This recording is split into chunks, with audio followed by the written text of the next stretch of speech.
you could go in, let's say that they're $7,000 behind on paying their mortgage. You could go in and strike a deal with a homeowner that you'll pay those back payments to reinstate the mortgage. So you pay $7,000, and then from there, you buy the house subject to that same mortgage. So now you only came out of pocket $7,000 plus, I don't know, say $1,000 for closing costs. So for $8,000, you now control a house that hopefully is worth more. So what you're looking at is when you're buying this house, you're going to buy it based on, cash flow, maybe the payments. Let's say the payments were $600 a month, and you could rent it for $1,000 a month, and you're going to make that spread every month. So you with me so far, Karen? Yep, I'm with you. I'm following. Okay. So there's a bunch of ways to make money off of foreclosures. Let's say that the bidding process has already happened. You and Sue are bidding at, at the courthouse doing the upset bids. The homeowner has the right of redemption until the end of that upset bid period. So let's say that Ken and Sue, they come down and they put their bid in for 120. You go to the homeowner and you go, hey, your house is in the foreclosure process. What if I give you a couple of thousand, let's say I give you $2,000, you move out and you deed the house to me. So you've put $2,000 into it. You go to Ken and Sue and you offer at that point to sell them the house for $118,000. So you put $2,000 in it. Ken and Sue are gonna close on your deed at $118,000, which is $2,000 less than they would have paid anyway. They don't have to go through the rest of the upset bid process. They are going to have to come up with the money, of course, to pay off that loan at that point. So once the foreclosure sale has happened, it has to be paid off.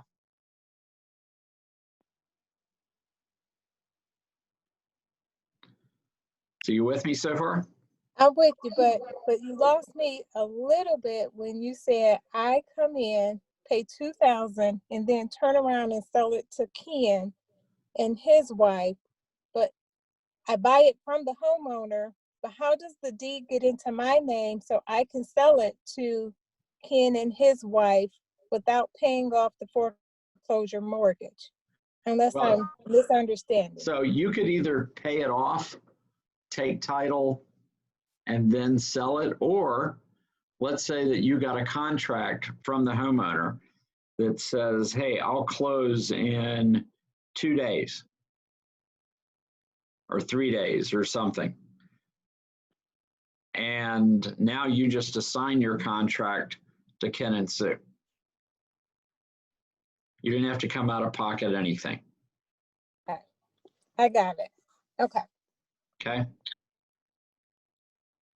So there are a ton of ways to make money on foreclosures, either in the pre-foreclosure process, which is what I prefer, or in after it's already gone to the foreclosure sale.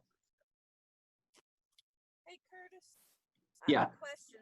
We've never done a subject to the existing mortgage. So how would that work? Is that a wraparound? You could do it as a wraparound, yes.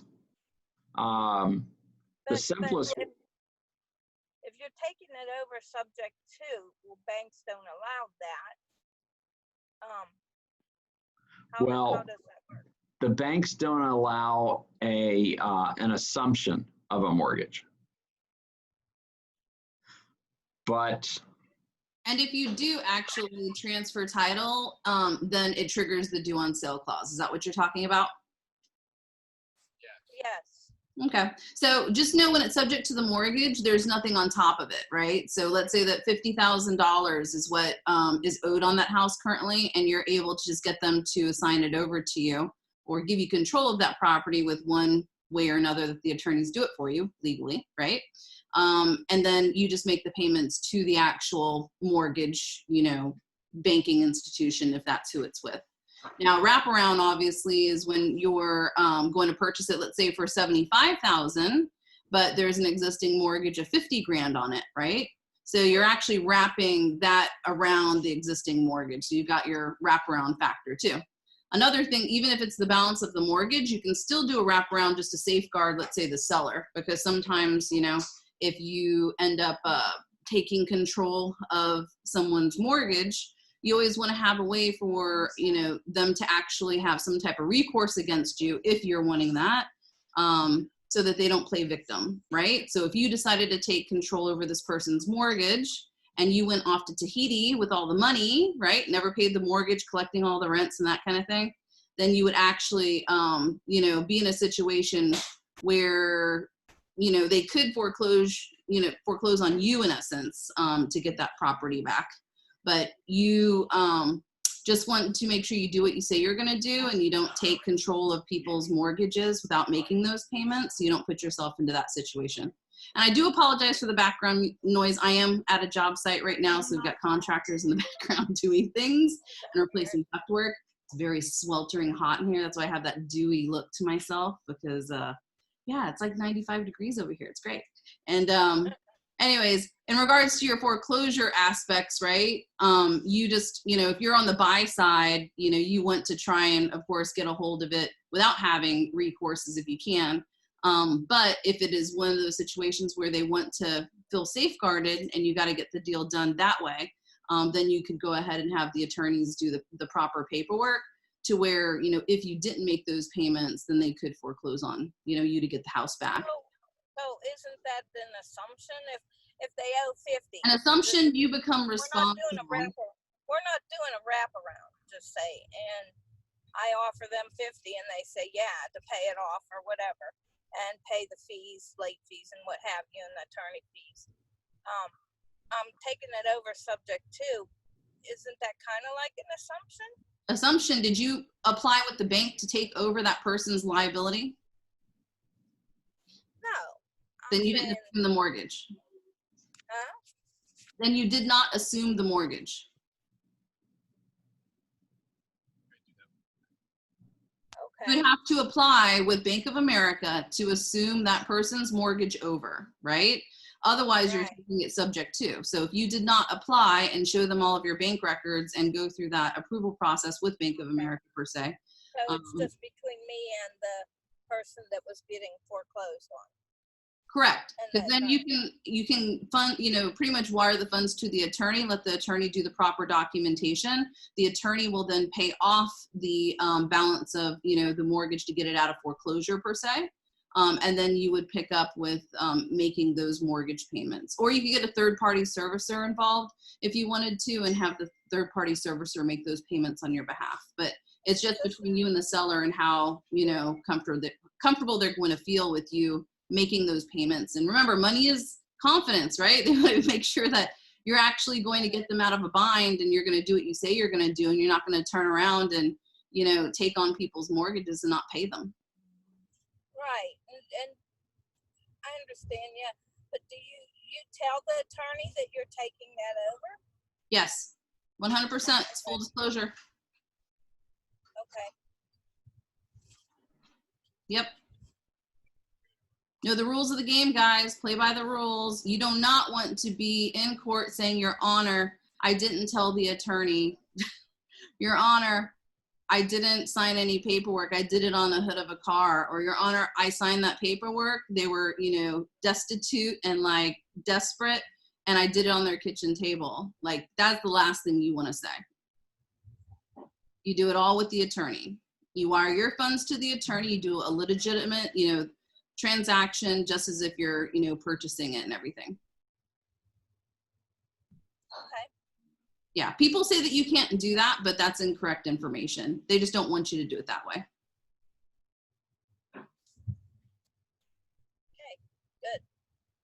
Yep. Looks like we lost Curtis. All right, Adina, you want to go ahead and get us on with the rest of the meeting? You're muted. Sorry, we have stoves and refrigerators being delivered right now. So if you see me talking, I'm like nodding, like, put that there, please. So sorry. Anyway, what else did you guys come for? Big Dog, why are you here? Did you have any questions or anything today? Well, I'm brand new to the group. And the first time. Great. Yeah, I got connected through Curtis. Actually, I have my real estate license, and I've had it for a couple years, and I'm trying to figure out if I want to keep my life. I want to get into investing, and I want to be around people that have a license and invest also, because I don't know. You're in the right place. Yeah. I wish I would have gotten my license a long time ago. I've been doing this for 20 plus years, and only until I came to, North Carolina, I was like, well, let me see what's going on with this city or this state, and I figured, I was like, well, I'm going to buy an apartment complex. I'm going to buy some houses. So the $500 cost to take this class is going to pay itself off tenfold, because I will become my own best client, right? So, whenever you receive the, commission money, right? If it's $500 to take that class and you save yourself, $5,000 on commission, that's a pretty good cash on cash return, right? That's what's appealing to me.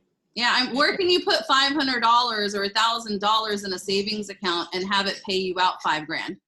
Mm-hmm. Can't. Nope. Yeah. You can. And also, so, Big Dog, your name's Rudy? Yeah, it's Rudy. Okay, hey, I'm Adina. So also, I was gonna say this later, but I'll say it now. Rudy and also Karen and everybody else. And oh, hi, Risha. I'm gonna say hi to you in a minute too. I'll let you check in. Hi, Wendell. But I wanted to let everybody know that coming up this Saturday is a class Bonnie does, or Sunday. It's actually called Offers Class, where if you're new to investing or old, we for 3 hours will go through, find properties and make offers on them. So whether you know what they say, they as in the masters, find a good deal and the money will come. We go through how to find deals. We find the deals. I'm going to be there because I'm looking for deals. So sign up for that on Meetup. I would suggest it. It's hands down. It's amazing to how to find properties to invest. And we go through what makes a good investment property too, so we can find out if it's good. So that's a really cool thing that she does. Meetup. Yeah, and just so you guys know, a lot of these classes, they're not normal classes. You're really just looking over the shoulder of what I'm doing and, what Curtis and I and Adina, because while we're pretty much doing our own deals and getting together to do them kind of like study partners, right? We allot 3 hours, and guess what? You get to be a part of that, It's always cool to be making offers and looking for deals with friends and, Yeah, and that's on Saturday, this Saturday. Yep. And you can find that up on Meetup. So if you're interested in that, you can, sign on for that. But in general, we can always at Open Floor, we have these meetings obviously 3 times a week. So whenever you've got questions, bring them, to Open Floor, just because I'd rather you guys spend money on properties versus spending money on $5,000 to $50,000 worth of books and tapes, right? And I know you guys have bought that stuff, and so I'm like, I have 2 to the tune of 6 figures. So that just, reaffirmed, pretty much all the knowledge that I have, and it's just, another way for the information to be delivered to you. But that missing gap is this right here. You have to connect. You have to be a part of a real estate group and just see how everyone's doing and share your wins. And, this is the factor that's going to keep you from, being a new person to becoming, advanced, because you need this little gap piece, which is the accountability. Someone who's always asking you 3 times a week, hey, what are you currently up to and what are you looking for in the next 30 days? Because I can guarantee no one in your life is probably asking you that. And you need that in order, to get from A to B. And also whenever you start seeing other people doing closings and renovations, and obviously sitting inside renovation projects or real estate projects that are about to, be, listed or that are going to be rented and everything, it gives you motivation to see that other people are doing things and you can match what your day looks like compared to ours, right? Absolutely. I mean, it's just, everyone's always like, what are you doing all day? They think it's like something a little bit different than what it is. You can see, we're in properties, doors are open, things are a little sweaty, changing out ductwork, having appliances delivered, people are painting, carpentry, renovating bathrooms, all this kind of jazz.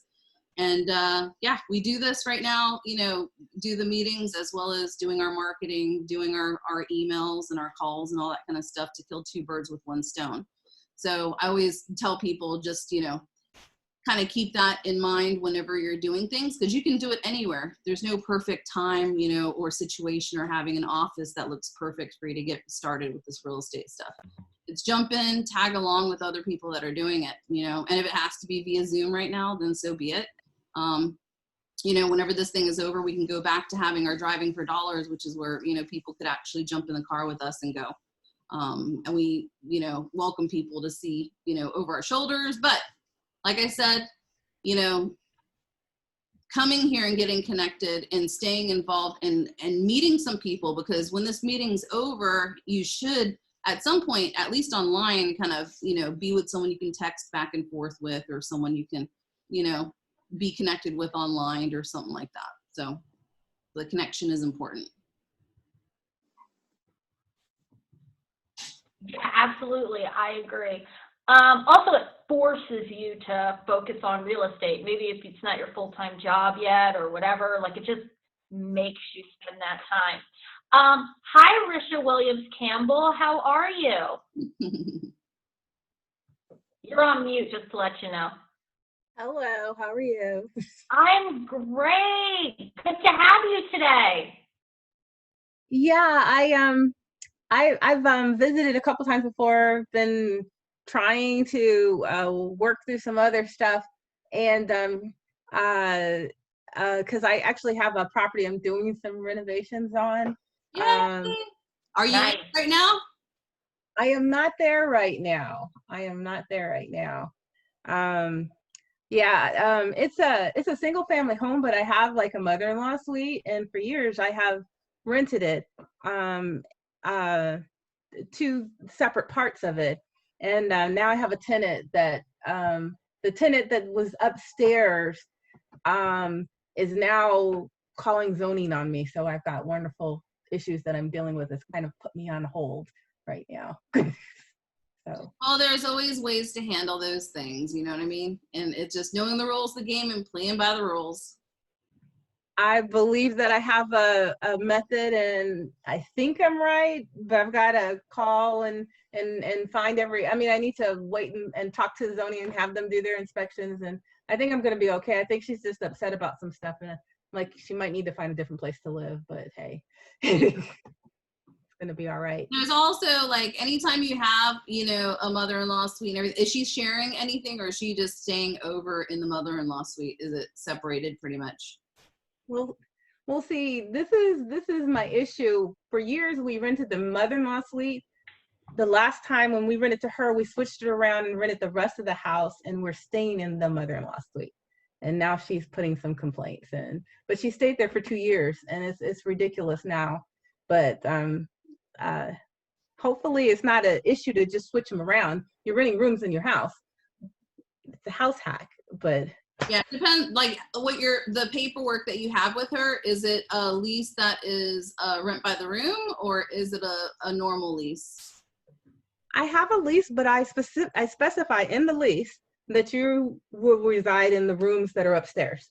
Okay. You know what I mean? Well, I specify those rooms. Yeah, huh? just so you know, just to tighten up your paperwork in the future, there is a specific rent by the room lease, which is, what we use for things to avoid those types of exact situations. But all right. Yeah. Do you have that rent by the room lease somewhere online somewhere? I don't have it online somewhere because we aren't attorneys and we can't provide Sure. advice Okay. like that. All But right. I know, you know, the normal North Carolina lease does have that provision checkbox on it. So if you get a hold of just the standard North Carolina one that was done by the attorneys of the state, you know, and that kind of thing, or if we're, you know, in essence doing placements, so if she ever leaves and you need help, we can also help with that kind of thing. But just know that the standard one that's given out to every real estate agent actually has a checkbox on there to say that it's rent by the room. Awesome. I will check it out. Thank you. No problem. Awesome. Hi, Wendell. He could be roaming around, you know. He's price shopping. He's at Home Depot or Hobby Lobby. Well, Wendell, just to let you know, we wanted to say hi. Tap in if you want, or just, hey, what's up? Yeah, and just so you know, Wendell's another advanced investor, so he blesses us with his presence, you know, to help answer questions and concerns, and it's always motivating for you guys to see what other people are doing. But he's been building, he's been doing storage, he's looking for land, yada yada. So just know that it's cool to have brand new people on the line, as well as advanced investors that are doing multi-million-dollar portfolios. So with that said, we've got 20 minutes left, so I want to make sure that you guys actually get your questions answered, any concerns. And if you don't have anything specific, then we can just roll into a topic that we would think, you know, would suit your needs and that kind of thing. But we do want to offer this time for you to get direct one-on-one mentoring, so that other people can learn from your questions as well. So let's just start, I guess, since we have two newbie people that are on the line here. And I know Karen is driving around, so I don't want to, you know, put her in a situation, but she can go after, you know, Mr. Rudy there. So Rudy, go ahead and ask what questions are concerned, like what brought you here exactly, to where we can, you know, answer some questions, because I know you got to have a bunch.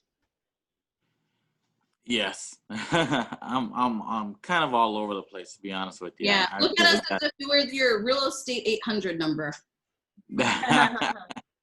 You know, one of my biggest things is actually a concern, because I do have my license of what exactly I can say and not say, and not that to try to get away with things, but No, how do I look at it from an investor's point of view? And then the paperwork I'm sure is a little bit different than the standard form. No? It's the standard exact form. The only thing, whenever you put buyer, when you're making your offer, just put real estate license after it in parentheses and all cap. Huh. Yep. And if it's an LLC or a trust or something, just say real estate license Rudy, you know, just put your name next to it. And then whenever you're doing offers and stuff, you just let them know, hey, just, you know, I've got my license, but I'm my own best client, so I'm looking for places for myself. Okay.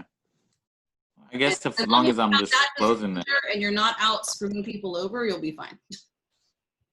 Okay. Yeah, and I know I'm gonna have a whole lot more questions as I go, but yeah, that's kind of the big things. It seems like not a big deal, but that was on my mind. Oh yeah.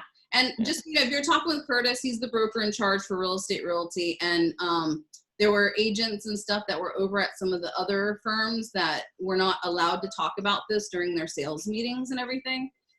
So I went ahead and I just opened up real estate realty for the hobby millionaires and for anyone else who wants to be able to openly do real estate investing for themselves as well as for others. We call it me-tail, right? So there's me-tail and there's retail. So you can kind of do both openly, and we're all kind of doing the same thing, but learning how to become your own best client is very important. Yeah, at least I tell people at least have 5. Like, you can have 5, and then after that you can go ahead and do it for everybody else the rest of your life if you want. But I know after 5 the light bulb goes off. Oh, that's cool. Yeah, I actually went online and looked you up a little bit. I know it sounds great, but I mean there's a book I found. It's all good. You got to do your research. I tell people, don't believe a word I say. Always look at HUD statements, look at what's going on, you know, cross-check the information yourself too. Yeah. But so how to do it, Curtis, what would you say is another tidbit that agents need to know whenever they're actually doing it for themselves.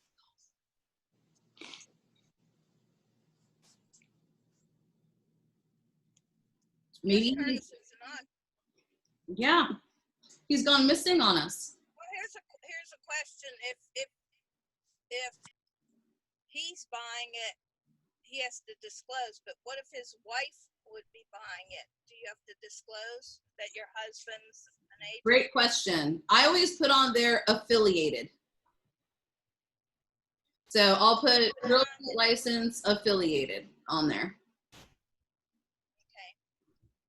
Because the commission did find, you know, that some people in the, you know, in another real estate firm and everything, they got put on probation because the husband made a profit on this property. And because it was her husband and she didn't disclose, then they found that to kind of be like misrepresentation or something. Like the gist was that you should have disclosed it. And then Curtis and I, we ended up having to answer to the commission about stuff before too. And they just wanted to make sure that on our paperwork, when we said, you know, real estate licensed, that it said who, like it said, you know, Bonnie Laszlo real estate license or Curtis Water real estate license. So now we just put real estate license, Bonnie or Curtis or affiliated, you know, and I make sure that I tell people, you know, this is my husband. So if you're not married, say you're living with someone, your boyfriend, say. Yeah. Then what? I would still do it. I mean, it's not going to change anything. People still want that money from you buying it, you know. I just don't want to have any problems or there be anything that, you know, people think is sneaky. You know, I mean, as long as you put you don't even have to have a discussion, just on where it says buyer, just put real estate license affiliated. It could be affiliation as, you know, son, daughter, boyfriend, dog, whatever, you know, but at least you put it on there to where they have the opportunity to ask more questions if needed. There are two things the real estate commission is looking for. They go with the thought that as a real estate licensee, that you have superior knowledge. Some agents do, some agents don't, but that's not the point. They want that on there. They also want you to disclose if you have any affiliated businesses as well. Yeah. And then you also want to have the unrepresented seller form filled out. There's just a form for that if they don't have any representation, you know, or if they have representation, then game on. It's just normal. Yeah. So if you're going to buy something for yourself, then you would not represent the seller. So they would be unrepresented. And there's a state form for that. Yep. All right, Rudy, what's your next question?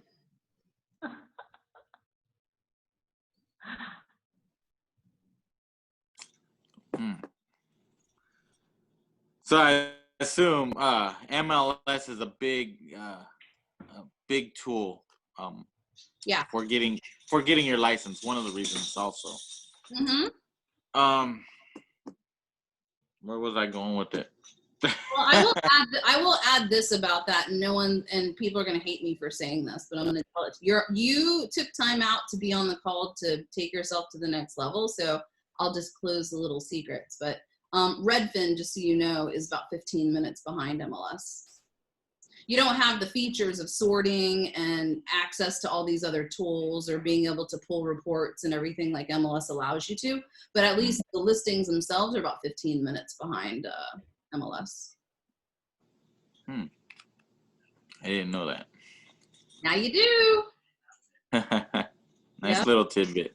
Exactly. And so if I'm ever working with people who don't have MLS access for whatever reason, you know, I tell them just look on Redfin. If you see anything you like that's on there, then we can kind of work on, you know, getting it under contract or negotiating it or whatever. And then I also give links out to people, which all of us that have access to MLS, and you can actually search around on the link we send you. Like we can sort every single, you know, foreclosure, every single owner finance deal and just send that list to you. And you can click through the hundreds of them, right? And it's just kind of, it's like a shortcut, right? I love MLS. I think it's great. Between MLS and Craigslist, like we always have multiple deals to do. I think that's the biggest thing is that for me, what I want to get out of this group as I get going is to hear things like that, hear the stories, hear what works. Yep. It's kind of intimidating, to be honest with you. I've managed large groups before. I come from a purchasing background, and yep. I don't know why, but this is probably one of the tougher things I've had to do. Yep. I don't know, but I know putting myself around people that's doing it is going to help me. For sure.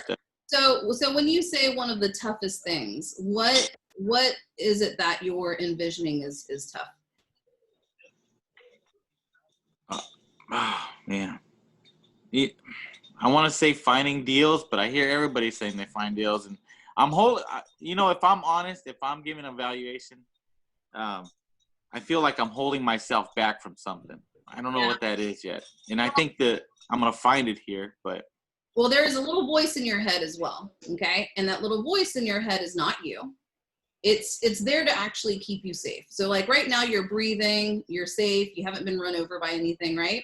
And so that little voice is always going to be kind of slick and tell you things just to kind of keep you where you are because you're alive and you're normal, right? So you have to kind of tell that voice like, thank you for sharing, and just move past it. But you have to be aware of that little voice. And that little voice is not you. Just know it's a safety feature of the human body, human psyche, whatever you want to call it.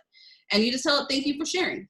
And then in regards to finding a deal, I don't necessarily, like finding the deal I think is pretty easy, but the aspect of it is, Curtis, are you putting something up on your head?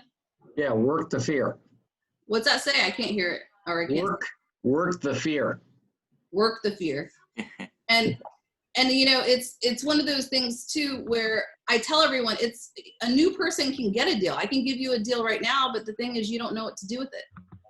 And your investor language isn't up to par to actually probably, get the job done.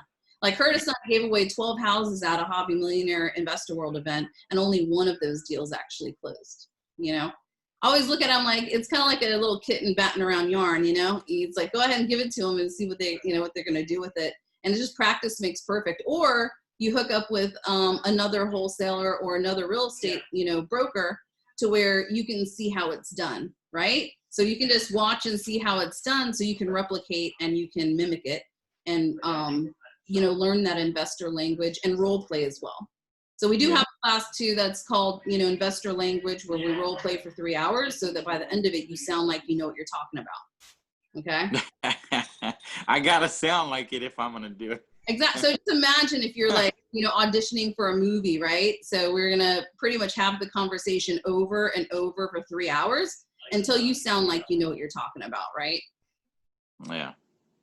I mean, I consider, and that's stuff that we can do at open floor as well, just so that you can, see how to do it. Once you have a deal, like for instance, Curtis, I'll do it right now. So I've got a deal now. So we're going to pretend I'm Rudy and, hey, Curtis, I just got a property under contract and I'm wanting to know if this would be something that you're interested in, or, if you've got a buyer or anything that wants this property. But for somebody who's going to put $10,000 down, stroke that check and everything, I've got the attorney and the contractors ready to go, but $10,000 where you're going to be making $300 a month cash flow on it.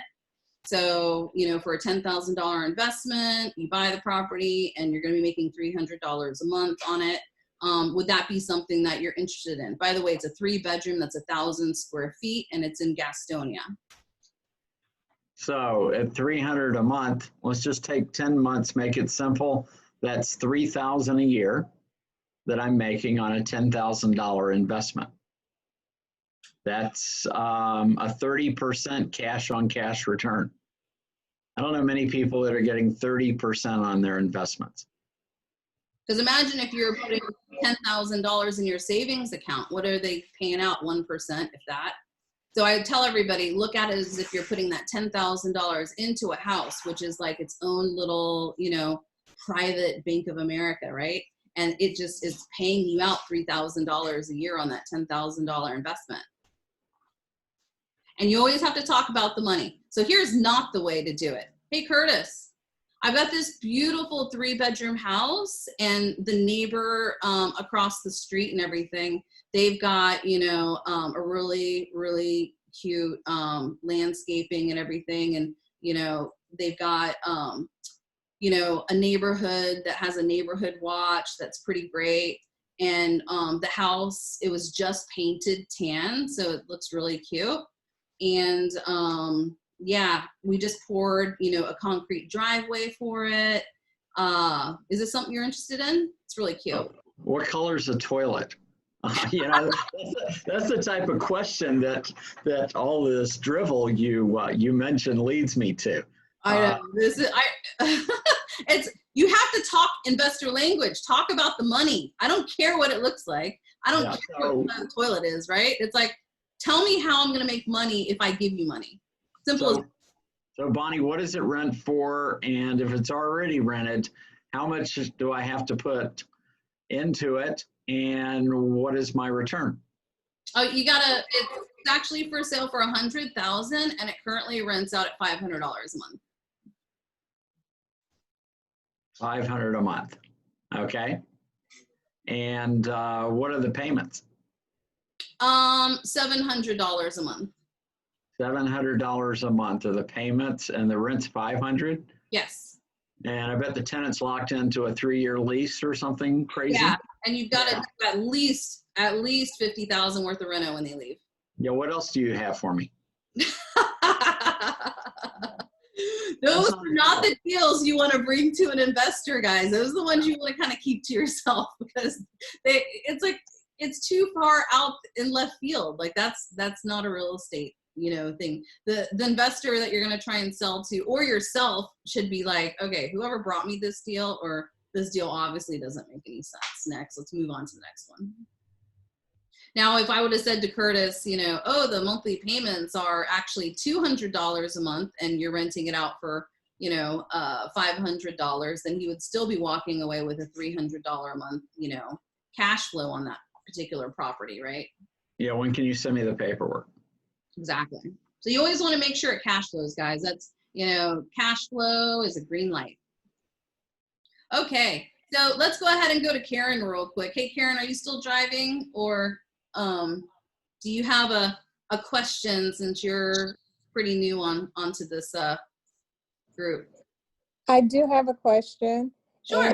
It's the money part, the startup money. Okay. What do you suggest a person would need to even jump into this? What type of money is needed? You need a $10,000 reserve, a $100,000 reserve, a $50 reserve. What is the It depends amount? on how much sweat equity you want to do. So at this point, give me an example. Like, you know, someone has X amount, and what would I do with it, kind of thing. Okay, 10,000 just sitting. Okay. What would you do with 10,000 right now? 10,000, I would probably, 10,000 all day long. You could go to private funding, or find another lender that doesn't have a minimum and buy, you know, a $50,000 rental property, because 20% of 50 grand is 10 grand, right? And get one of those low interest rates, and then rent that property out. So that's one way that you could do it if you wanted to go bank financing way. Or you could go ahead and divvy it up, let's say $5,000 down for each one, or $3,000 down on 3, and make offers to people and say, hey, you know, I'm willing to pay you $3,000 up front, and I want to make payments to you to the tune of, you know, $500 per month, and I'm going to rent the property out and take it on as an investment property, and find 3 people who pretty much want to walk from their projects or walk from their rental properties because they've got some type of challenge or hardship, and you could spread your money, you know, thin to win. So for me, I would like something like that. But for me, when I started, I had no money. And if you had $10,000, and so I had $10,000 like on a credit card or Lowe's or Home Depot kind of thing, where you could say, hey, I can't make this house any worse, so please give me this house no money down, and I'm going to use my $10,000 to use on flooring, use it to clean it, use it to paint it, and I'm going to use it as a rental property. and, please give me, 90 days before we start that first payment, but I'm going to go ahead and put that $10,000 into that house. And I can't really make it any worse, right? Because it already looks pretty bad.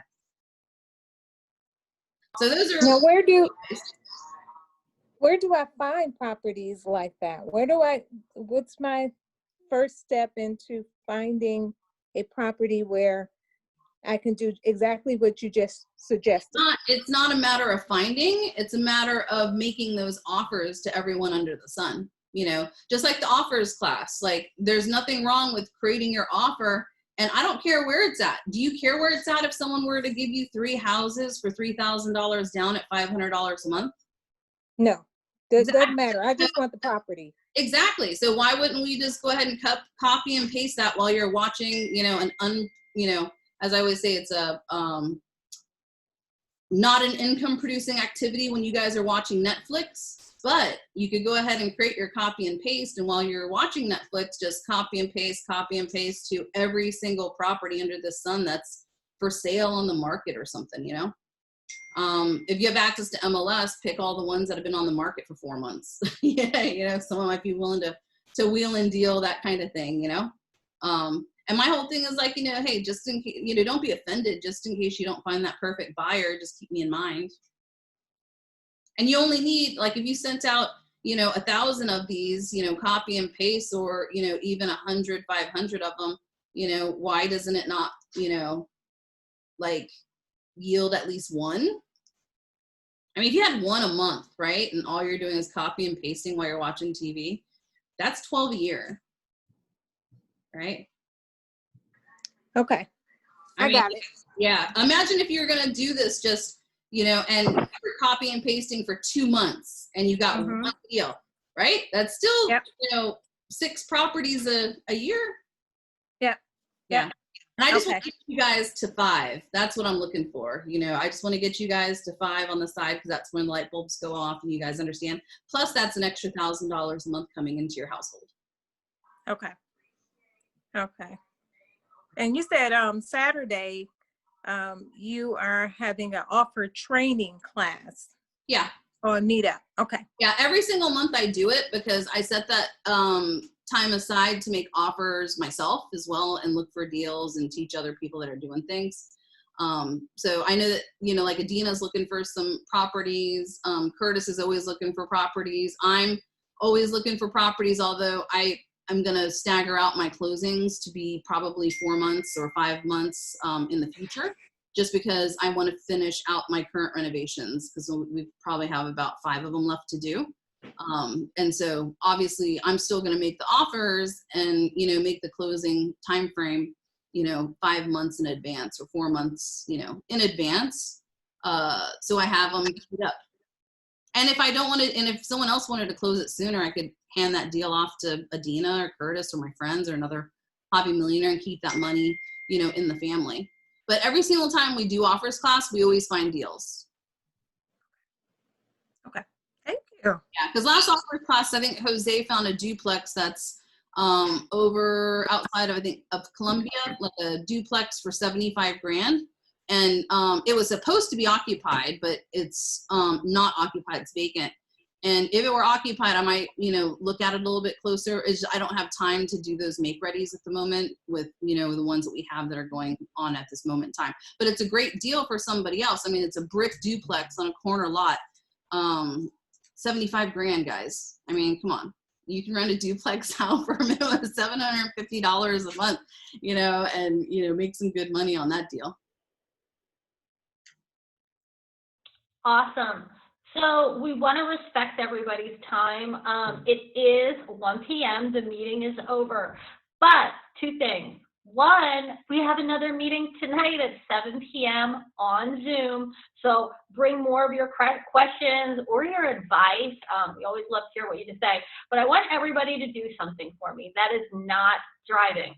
Pick up your phones, okay? Get into your text messages. And I want you to start a text. I want you to type in the number, because I want you to connect with us. Type in the number, our number, 980-533-0988. get your phone, send a text right now to 980-533-0988. Text us your first and last name and your email so we can stay connected to you. Also, if you have any questions about those classes, need help signing up on Meetup, text us here and we'll guide you how to do that so we can see you at the offers class.